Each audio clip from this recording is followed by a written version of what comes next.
सभी नौजवान साथियों को मेरा प्यार भरा नमस्कार। संजीव साहू सर गणित क्लास में आप सभी का स्वागत है। साथियों, आज की इस वीडियो में हम पढ़ेंगे निर्देशांक ज्यामिति के बारे में और साथ ही निर्देशांक ज्यामिति के अंतर्गत 10वीं के पाठ्यक्रम के अनुसार जो प्रश्नावली 1 है उसके कुछ सवालों को हम हल करके यहाँ पर देखेंगे। और निर्देशांक ज्यामिति में आपको आगे बढ़ने के लिए निर्देशांक ज्यामिति के अंतर्गत जो 10वीं का पाठ्यक्रम है उसको आपको पढ़ने के लिए कुछ जो प्राथमिक चीज़ें हैं उनके बारे में आपको जानना जरूरी है कि जैसे अक्ष क्या होता है और किसी बिंदु का निर्देशांक क्या होता है, मूल बिंदु क्या होता है, चतुर्थांश क्या होता है, इन सब चीज़ों के बारे में आपको जानना जरूरी है। तो आइए सबसे पहले हम जो अक्ष होते हैं या किसी बिंदु के निर्देशांक होते हैं, मूल बिंदु क्या होता है, इनके बारे में कुछ प्राथमिक जानकारी हासिल कर लेते हैं। तो मान लीजिए हम इस ग्रीन बोर्ड को हम एक निर्देशांक समतल मान लेते हैं। समतल का मतलब आप सभी जानते हैं, ये एक समतल है जिसके प्रत्येक बिंदु समतल क्या होता है? समतल वह पृष्ठ होता है जिस पर खींची गई रेखा का प्रत्येक बिंदु उस पृष्ठ पर उपस्थित हो। ये गणितीय रूप में हो गया। और समतल का मतलब सामान्य सब जो आपके दिमाग में चल रहा है वही चीज़ है। समतल मतलब एक प्लेन जगह, उसको हम समतल कहेंगे। इसमें इस प्रकार से दो लंबवत रेखाएं हम ले लें। किसी भी समतल में अगर हम इस प्रकार से दो लंबवत रेखाएं ले लें, ये दोनों रेखाएं एक दूसरे के लंबवत हैं, तब जो क्षैतिज रेखा होती है उसको हम सामान्य रूप से एक्स अक्ष बोलते हैं।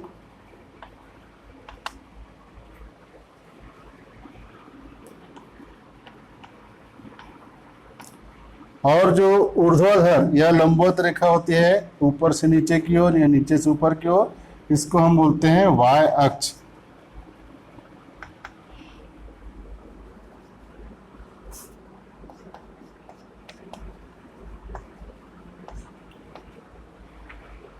तो निर्देशांक समतल में दो लंबवत रेखाएं होती हैं, उसमें से जो क्षैतिज रेखा होती है उसको हम एक्स अक्ष कहते हैं और जो ऊर्ध्वाधर रेखा होती है उसको हम वाय अक्ष कहते हैं।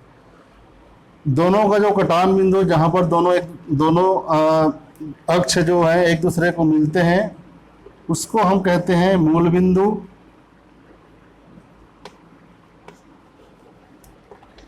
इसको हम कहते हैं मूल बिंदु। ये पूरा आपका एक्स अक्ष है और ये पूरा ऊपर से नीचे वाय अक्ष है। एक्स अक्ष में जब हम मूल बिंदु से दाहिनी ओर जाते हैं तो हमको धनात्मक मान प्राप्त होते हैं। धन 1, धन 2, धन 3, धन 4, धन 5, इस प्रकार से आगे ये अनंत तक जाएगा। उसी प्रकार से जब एक्स अक्ष में हम मूल बिंदु के बाईं ओर जाते हैं तो हमको ऋणात्मक मान प्राप्त होता है। ऋण 1, ऋण 2, ऋण 3, ऋण 4, ऋण 5, इस प्रकार से आगे आपको ऋण 6, ऋण 7, ऋण अनंत तक आपको मान प्राप्त होंगे। ठीक उसी प्रकार से वाय अक्ष में जब हम मूल बिंदु से ऊपर की ओर जाते हैं तो हमको धनात्मक मान प्राप्त होते हैं। धन 1, धन 2, धन 3, धन 4, धन 5 और ऊपर धन 6, धन 7 अनंत तक। उसी प्रकार जब आप वाय अक्ष में मूल बिंदु से नीचे की ओर जाते हैं तो आपको ऋणात्मक मान प्राप्त होते हैं। ऋण 1, ऋण 2, ऋण 3, ऋण 4, ऋण 5 और आगे और नीचे जाते जाएंगे तो ऋण 6, ऋण 7, ऋण अनंत तक। तो इस प्रकार से अक्ष में ये सारे मान होते हैं। धनात्मक मान किधर होता है, ऋणात्मक मान क्या होता है, और वाय अक्ष में धनात्मक मान किधर होगा, ऋणात्मक मान किधर होगा, ये उसकी जानकारी हो गई। अब ये जो निर्देशांक समतल है उसमें स्थित जो ये अक्ष है एक्स अक्ष और वाय अक्ष, इस समतल को 4 समकोणिक भागों में विभाजित कर देते हैं। ये पहला समकोणिक भाग हो गया, इधर वाला ये पहला समकोणिक भाग हुआ। ये वाला जो हिस्सा है ये दूसरा समकोणिक भाग हुआ, ये तीसरा समकोणिक भाग हुआ, और ये वाला जो भाग है उसको हम चौथा समकोणिक भाग कह सकते हैं। तो इस प्रकार से निर्देशांक समतल को, यह जो दो अक्ष हैं एक्स अक्ष और वाई अक्ष, वो 4 समकोणिक भागों में विभाजित करते हैं, और इन्हीं 4 समकोणिक भागों को हम क्या कहते हैं, चतुर्थांश कहते हैं। इनको हम चतुर्थांश कहेंगे। ये सारे चतुर्थांश हैं।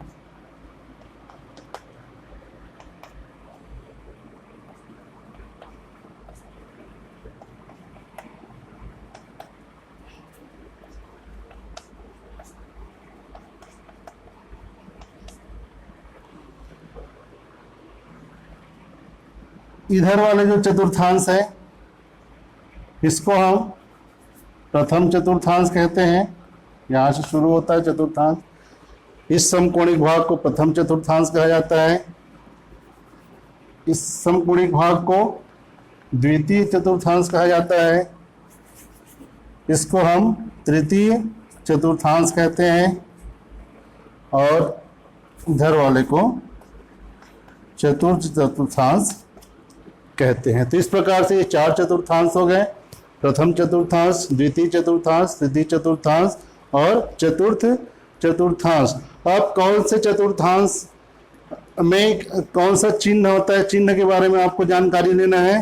तो चूंकि यह जो प्रथम चतुर्थांश है एक्स अक्ष के धनात्मक भाग और वाई अक्ष के धनात्मक भाग से मिलकर बना हुआ है, इसलिए इस चतुर्थांश का जो चिन्ह होता है वो प्लस प्लस होता है, धन धन होता है। उसी प्रकार द्वितीय चतुर्थांश जो है वो एक्स अक्ष के ऋणात्मक भाग और वाई अक्ष के धनात्मक भाग से मिलकर बना हुआ है, इसलिए इस चतुर्थांश का जो चिन्ह होता है वो माइनस प्लस ऋण धन होता है। उसी प्रकार से जो तृतीय चतुर्थांश है वो एक्स अक्ष के ऋणात्मक भाग और वाई अक्ष के ऋणात्मक भाग से मिलकर बना हुआ है, इसलिए इस चतुर्थांश का जो चिन्ह होता है वो माइनस माइनस, जिसको हम ऋण ऋण भी कहते हैं, होता है। उसी प्रकार चतुर्थ चतुर्थांश एक्स अक्ष के धनात्मक भाग और वाई अक्ष के ऋणात्मक भाग से मिलकर बना है, इसलिए इस चतुर्थांश का जो चिन्ह होता है वो प्लस माइनस होता है। इस प्रकार से ये चतुर्थांश के चिन्ह होते हैं। अब इसमें और क्या जानकारी जो रह गई है, हाँ, इसमें जब आप किसी भी चतुर्थांश में किसी बिंदु को आप प्रदर्शित करना चाहते हैं तो उसी को उस बिंदु का निर्देशांक कहा जाता है। और उसको हम कैसे प्रदर्शित करते हैं, जैसे मान लीजिए यहाँ पर कोई एक बिंदु है, इस बिंदु को हमको क्या करना है, प्रदर्शित करना है, इसकी स्थिति को बताना कि बिंदु कहाँ पर स्थित है। इसके लिए हम सबसे पहले एक्स अक्ष की दिशा में चलते हैं। ये जो बिंदु एक्स अक्ष के किस मान के सीध में है उस मान को हम सबसे पहले लिख लेते हैं। तो ये +3 के सीध में, इसलिए हमको इसको ये 3 बस लिख दिया, 3 का मतलब +3 होता है। उसके बाद में हम देखते हैं वाई अक्ष में, वाई अक्ष में भी यह जो बिंदु है वो +3 के सीध में है, तो y का भी मान हो जाता है 3। तो इस प्रकार इस बिंदु की स्थिति को हम बिंदु 3-3 के द्वारा प्रदर्शित कर सकते हैं, या इस बिंदु की स्थिति को हम 3-3 के द्वारा दर्शा सकते हैं। इसी को हम इस बिंदु का क्या बोलते हैं, निर्देशांक बोलते हैं।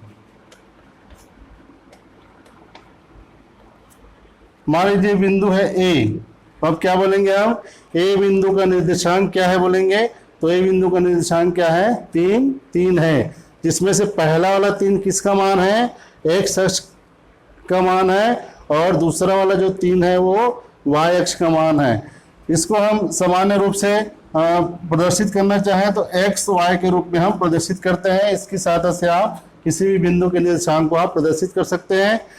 एक्स का मतलब होता है एक्स अक्ष का मान और वाई का मतलब होगा वाई अक्ष का मान। इस एक्स अक्ष के मान को हम भुज कहते हैं। एक्स अक्ष के मान को हम क्या कहते हैं, भुज कहते हैं, और y अक्ष के मान को हम कोटि कहते हैं। x अक्ष के मान को भुज कहेंगे, y अक्ष के मान को कोटि कहते हैं। तो इस प्रकार ये जो 3 है ये किसका मान हुआ? भुज का मान हुआ। और जो दूसरा वाला 3 है वो किसका मान हुआ? कोटि का मान हुआ। तो इस प्रकार से आपको ये किसी भी बिंदु का निर्देशांक क्या होता है ये समझ में आ गया होगा। और चलिए एक आध दूसरे चतुर्थांश में हम एक आध बिंदु और लेकर देखते हैं तो आपको शायद क्लियर हो जाए।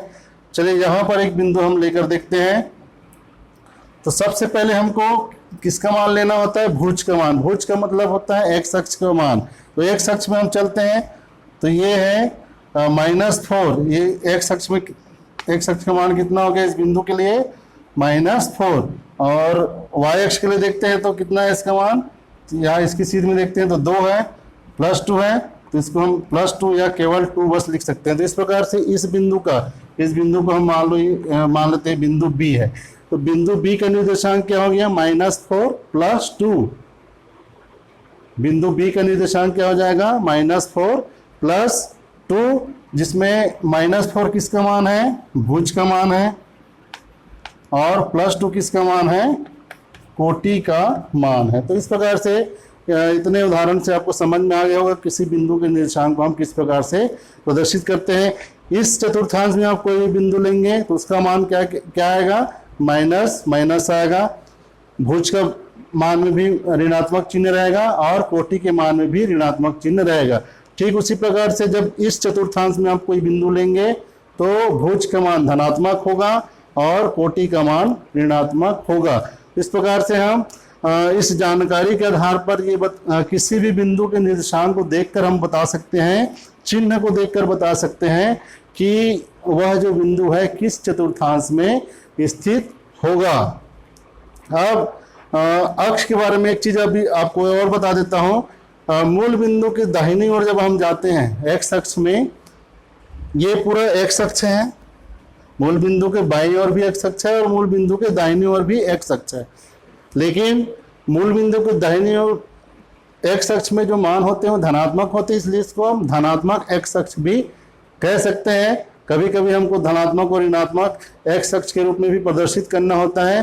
तो धनात्मक x अक्ष हम किसको बोलेंगे?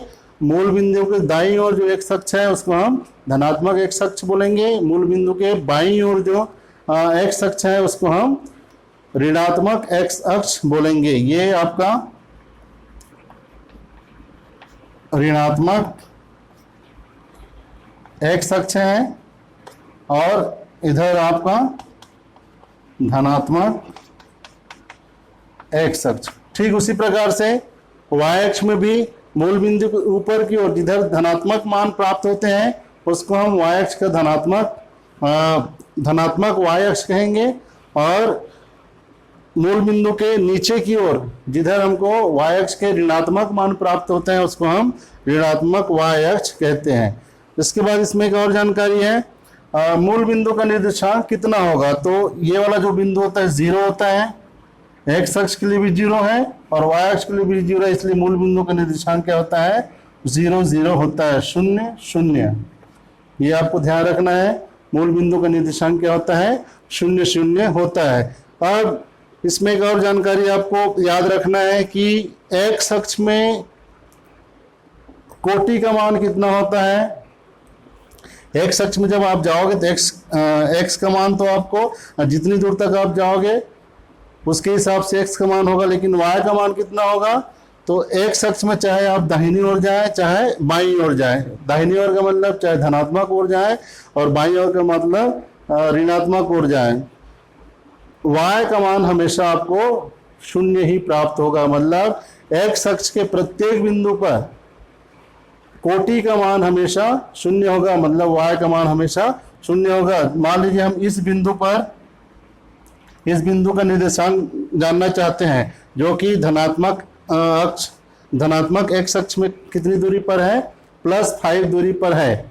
5 धनात्मक अक्ष में कौन सा मान है? -5 +5, तो इसका निर्देशांक क्या हो जाएगा? चूंकि ये जो बिंदु है वो एक्स अक्ष पर स्थित है, इसलिए यहाँ पर कोटि का मान जो है 0 हो जाएगा और इस बिंदु का निर्देशांक क्या हो जाएगा 50। एक्स अक्ष मान जितनी दूर चले तो वो दूरी हो जाएगी और ये कोटि का मान कितना हो जाएगा यहाँ पर 0 हो जाएगा। ठीक उसी प्रकार से मान लीजिए हम यहाँ पर इस बिंदु पर हम निर्देशांक ज्ञात करना चाहें तो इस बिंदु का निर्देशांक क्या हो जाएगा, यहाँ पर भी कोटि का मान 0 ही होगा और चूंकि एक्स अक्ष का मान यहाँ कितना है -3 है, इसलिए इस बिंदु का निर्देशांक हो जाएगा -3 0, ऋण 3 0 हो जाएगा। ठीक उसी प्रकार से y अक्ष के प्रत्येक बिंदु पर भुज का मान मतलब x का मान जो है वो हमेशा 0 होता है। जैसे यहाँ पर ये y अक्ष है और y अक्ष में y अक्ष का मान कितना है, यहाँ पर 2 + 2 है, तो इस बिंदु का निर्देशांक क्या हो जाएगा, चूंकि हमेशा हम बिंदु का निर्देशांक में भुज का मान पहले लिखते हैं उसके बाद कोटि का मान लिखते हैं, इसलिए यहाँ पर ये हो जाएगा 0 और +2, या इसको आप 0 2 बस लिख सकते हैं, प्लस को नहीं लिखेंगे तब भी उसका मान प्लस ही होता है। 0 2 का मतलब 0 + 2 ही होगा। अब मान लीजिए उस नीचे की ओर देखते हैं, यहाँ पर हमको इस -3 पर हमको इस कोई स्थित बिंदु है उसका निर्देशांक हमको ज्ञात करना है, तो इस बिंदु का निर्देशांक कितना हो जाएगा, तो इसमें भुज का मान हो जाएगा 0 और कोटि का मान हो जाएगा -3। तो इस प्रकार से हम बिंदु के निर्देशांक को ज्ञात करते हैं। अब क्या रहेगा इसके अलावा इसमें,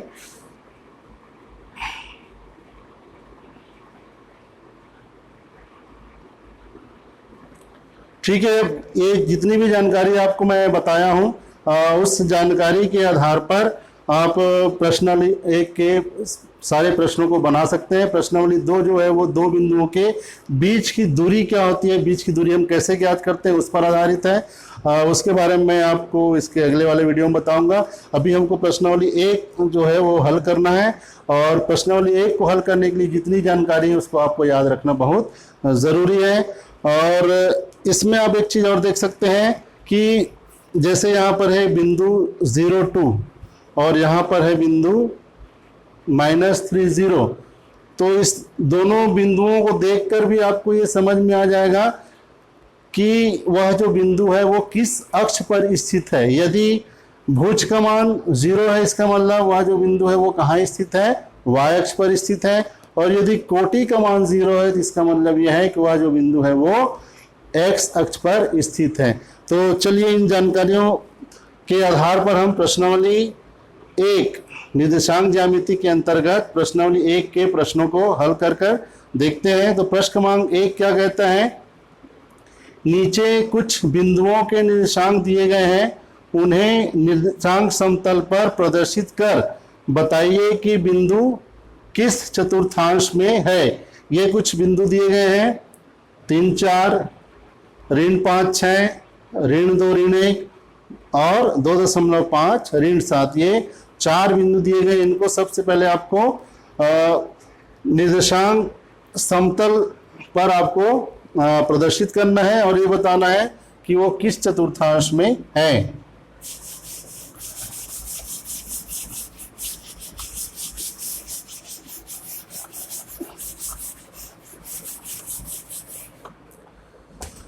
तो चलिए सबसे पहले चतुर्थांश निर्देशांक समतल में हम निर्देशांक इस प्रकार से बना लेते हैं। इसमें ये x अक्ष हो गया और ये y अक्ष हो गया। ये आपका मूल बिंदु है जिसको हम 0 O से प्रदर्शित करते हैं, ओरिजिन O से इसको हम प्रदर्शित करते हैं। अब आप कॉपी में इसको बनाएंगे तो एक निश्चित दूरी पर आप मान को लेते जाएंगे, +1 उतनी दूरी पर, ये 0 से 1 जितनी दूरी पर रहेगा उतनी दूरी पर 1 से 2 हो जाएगा, उतनी दूरी पर फिर +3 लेना है। फिर अब आपको कितना कौन बिंदु आपको दर्शाना है, तो मैं अधिकतम मान कितना है -7 तक है जो कि कोटि का मान है, तो हम सभी और +7 तक ले लेते हैं। +3 +4 +5 +6 +7, इधर भी ले लेते हैं तो ये +1 +2 +3 +4 +5 +6 और ये +7। इधर आप जितनी दूरी में +1 लिए उतनी दूरी पर इधर भी लेंगे, तब आपका जो बिंदु है वो बिल्कुल सही जगह पर मिलेगा। -1 -2 -3 -4 -5 -6 -7। फिर x अक्ष में लेंगे -1 -2 -3 -4 -5 -6 और -7। तो ये हमने निर्देशाक्ष बना लिए। अब हमको बिंदुओं को इस समतल पर प्रदर्शित करना है। तो सबसे पहला बिंदु है 3 4। 3 4 चिन्ह को देख के आपको समझ में आ रहा है दोनों धनात्मक हैं। 3 और 4 ये दोनों धनात्मक है। भुज का मान भी धनात्मक है, कोटि का मान भी धनात्मक है। इसका मतलब ये है, इसका मतलब क्या है कि यह जो है वो कौन से चतुर्थांश में आएगा? प्रथम चतुर्थांश में आएगा। ये प्रथम चतुर्थांश हो गया, ये आपका द्वितीय चतुर्थांश है। फिर इधर तृतीय चतुर्थांश और ये चतुर्थ चतुर्थांश है।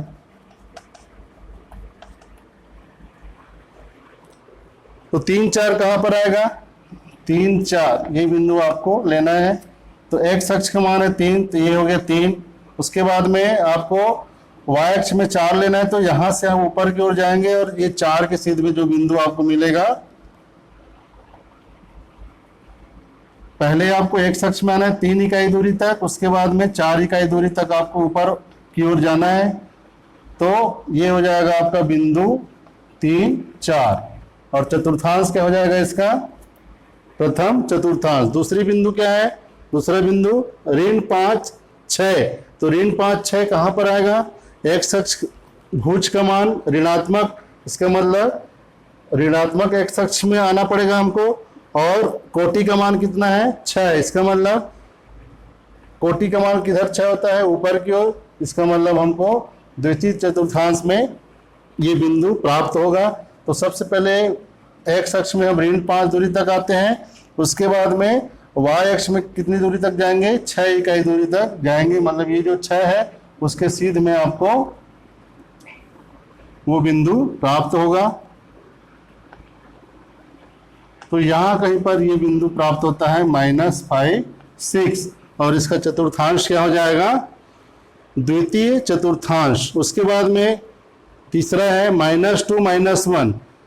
भुज का भी मान ऋणात्मक और कोटि का मान भी ऋणात्मक। तो वो कहां पर होता है? तृतीय चतुर्थांश में होता है। तो इसका जो चतुर्थांश है वो कौन सा हो जाएगा? तृतीय चतुर्थांश। और बिंदु कहां पर प्राप्त होगा? तो इसके लिए हमको भुज में या x अक्ष में ऋण 2 इकाई तक आना है। उसके बाद में -1, कोटि का मान -1 है, तो नीचे की ओर, चूंकि -1 है इसलिए हमको नीचे की ओर आना है। कितनी इकाई दूरी तक? 1 इकाई दूरी तक। तो हमको मिलेगा ये बिंदु -2 -1, जो कि तृतीय चतुर्थांश में होगा। पहले x अक्ष में -2 तक आना है, उसके बाद में y अक्ष में -1 तक आना है। जो बिंदु हमको मिलेगा वो होगा -2 -1, जो कि तृतीय चतुर्थांश में है। उसके बाद है 2.5 और -7। तो चूंकि धनात्मक और ऋणात्मक है, भुज का मान धनात्मक और कोटि का मान ऋणात्मक, ये कौन से चतुर्थांश में होता है? चतुर्थ चतुर्थांश में होता है। भुज का मान धनात्मक होता है और कोटि का मान ऋणात्मक चतुर्थ चतुर्थांश में होता है। तो इस बिंदु के लिए चतुर्थांश कौन सा हो जाएगा? चतुर्थ चतुर्थांश बिंदु कहां पर प्राप्त होगा? तो x अक्ष का मान कितना है? 2.5, तो 2.5 कहाँ पर आएगा? 2 और 3, 2.5 का मतलब क्या होता है? इसका मान कहाँ पर प्राप्त होगा? 2 और 3 के बीच में प्राप्त होगा। तो यहाँ कहीं पर आपको ये 2.5 जो है एक्स अक्ष मान वो प्राप्त होगा। उसके बाद -7 किधर प्राप्त होगा? तो ये -7 है, तो हमको 2.5 से नीचे की ओर कहाँ तक जाना है? -7 तक आपको जाना है। तो ये जो बिंदु है आपको मिलेगा 2.5 -7, और इसका चतुर्थांश क्या हो जाएगा? चतुर्थांश हो जाएगा। तो इस प्रकार से ये प्रश्नोवली 1 के पहले प्रश्न का उत्तर होगा। आइए देखते हैं प्रश्न क्रमांक 2 क्या है। प्रश्न क्रमांक 2 कहता है निम्नलिखित बिंदुओं के निर्देशांक के आधार पर बताइए कि बिंदु किस अक्ष पर स्थित है। ये निर्देशांक दिए गए हैं।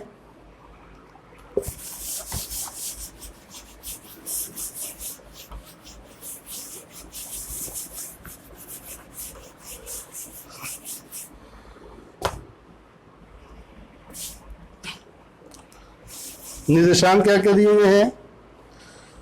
ये पहला है, दूसरे का पहला सवाल 0, 5, दूसरा है -6, 0, तीसरा है -3, 0, और चौथा है 0, -3.5।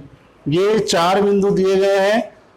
इन बिंदुओं को देखकर आपको बताना है, इन बिंदुओं के निर्देशांक को देखकर आपको बताना है कि ये बिंदु कौन से अक्ष पर स्थित होंगे। तो अभी इसके पहले जो सामान्य जानकारी आपको बताया था उसमें आपको बताया था मैं कि भुज का मान क्या है? यहाँ पर भुज का मान 0 है। भुज का मान यहाँ पर 0 है, इसलिए कौन से अक्ष पर स्थित होगा?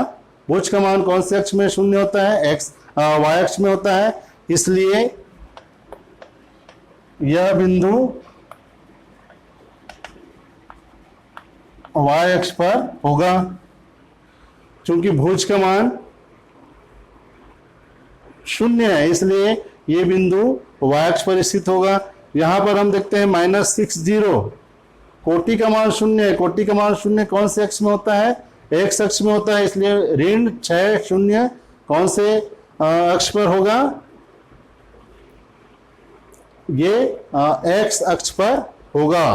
क्यों? क्योंकि x अक्ष पर कोटि का मान क्या होता है? 0 होता है। उसी प्रकार -3, 0 ये किस अक्ष पर स्थित होगा? क्योंकि यहाँ भी कोटि का मान क्या है? 0 है, इसलिए ये भी बिंदु जो है वो x अक्ष पर स्थित होगा। 0, -3.5 इसमें भुज का मान क्या है? 0 है या 0 है, इसलिए यह जो बिंदु है वो कहाँ स्थित होगा? y अक्ष पर स्थित होगा। क्यों? क्योंकि y अक्ष पर ही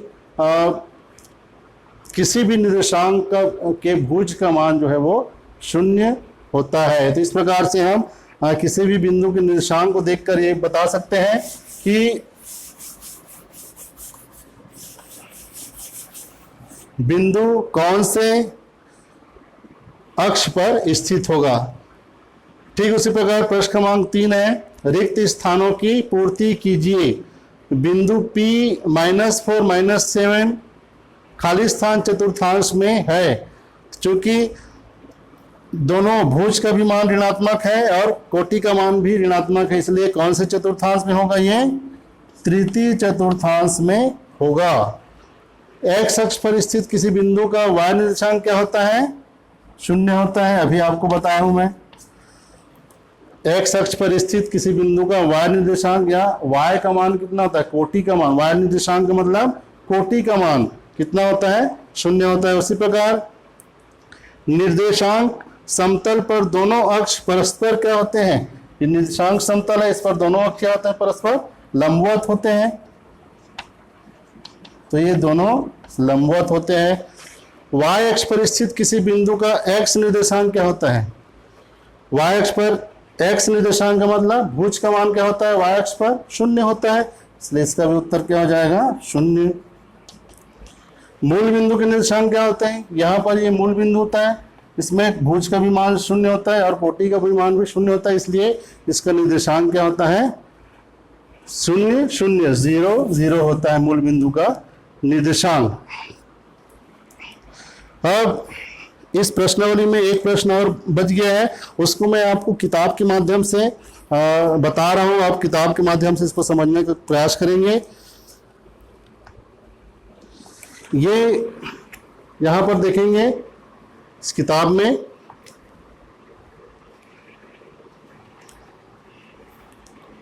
ये देखिए, ये प्रश्न क्रमांक 4 है, इधर ये प्रश्न क्रमांक 4 है, यहां से आप देख लीजिए एक बार। प्रश्न क्रमांक 4 क्या कहता है? आलेख 5 में प्रदर्शित बिंदुओं की स्थितियों का अवलोकन कर निम्नलिखित निर्देशों के अनुसार कार्य कीजिए। आलेख 5 कहाँ है? तो ये आलेख 5 का ये यहाँ पर ये आलेख 5, आलेख का मतलब होता है ग्राफ, इसके बारे में अभी आप अगले चैप्टर में पढ़ने वाले हो, आलेख या ग्राफ के बारे में। तो यहाँ पर आपको इस ग्राफ को देख करके जो कुछ बातें यहाँ पर पूछी गई है उनके आपको जवाब देने हैं। तो पहली चीज क्या पूछा गया है? ऐसे बिंदुओं को लिखिए जिनके एक्स निर्देशांक समान है। मतलब ये जितने भी बिंदु यहाँ पर दिए गए, जैसे यहाँ पर देखिए 3 6 5 5 3 3 3 ऋण 2 5 ऋण 5 6 ऋण 1 ऋण 4 6 ऋण 5 5 ऋण 3 1 ऋण 2 ऋण 5 ऋण 5, ये इतने सारे बिंदु यहाँ पर दिए गए। इसमें आपको ये देखना है, ये बताना है कि इसमें ऐसे कितने बिंदु हैं जिसके एक्स निर्देशांक समान है, मतलब भुज के मान समान है। तो हम देखते हैं कि अलग अलग जोड़ियों में एक्स के मान समान वाले निर्देशांक यहाँ पर है। जैसे देखते हैं इसमें 3 6, इसमें 3 भुज का मान कितना है? 3, कोटि का मान 6 है, इसमें 5 5 है, यहाँ पर 3 3। यहाँ देखते हैं भुज का मान यहाँ भी 3 है, यहाँ भी 3 है। तो ये 2 ऐसे बिंदु हो गए जिसमें भुज के मान समान है। और कोई है क्या? तो यहाँ पर देखते हैं बिंदु P, इसमें भी भुज का मान क्या है? 3 है। तो इस प्रकार से बिंदु B, बिंदु D और बिंदु P, इन तीनों में भुज के मान क्या है? 3 है। इसके अलावा और कोई बिंदु है क्या जहाँ पर भुज का मान 3 है? तो और कोई बिंदु नहीं है।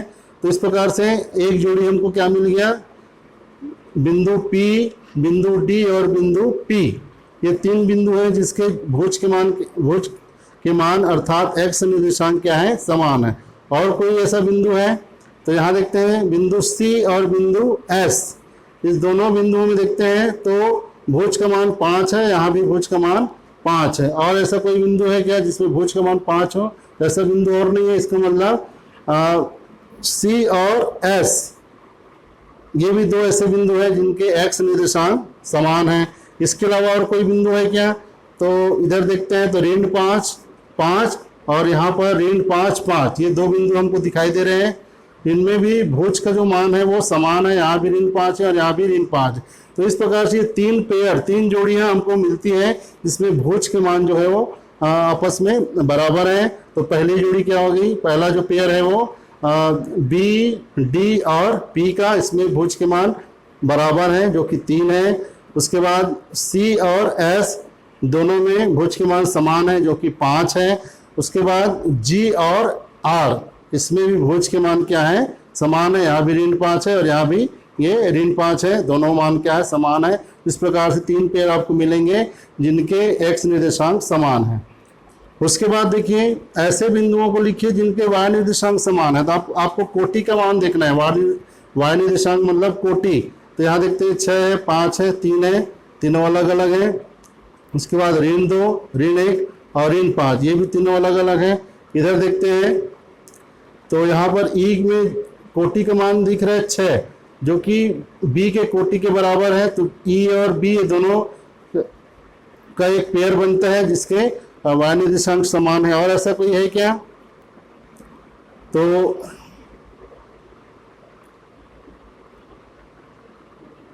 ये यहां पर देखते हैं आर और एस में क्या है? कोटि का मान ऋण 5 है, यहाँ भी ऋण 5 है, तो इन दोनों का भी पेयर बनता है। तो बी और ई दोनों में कोटि का मान 6 और 6, तो इस प्रकार से ये पहली जोड़ी हो गई। उसके बाद में दूसरी जोड़ी किनकी है?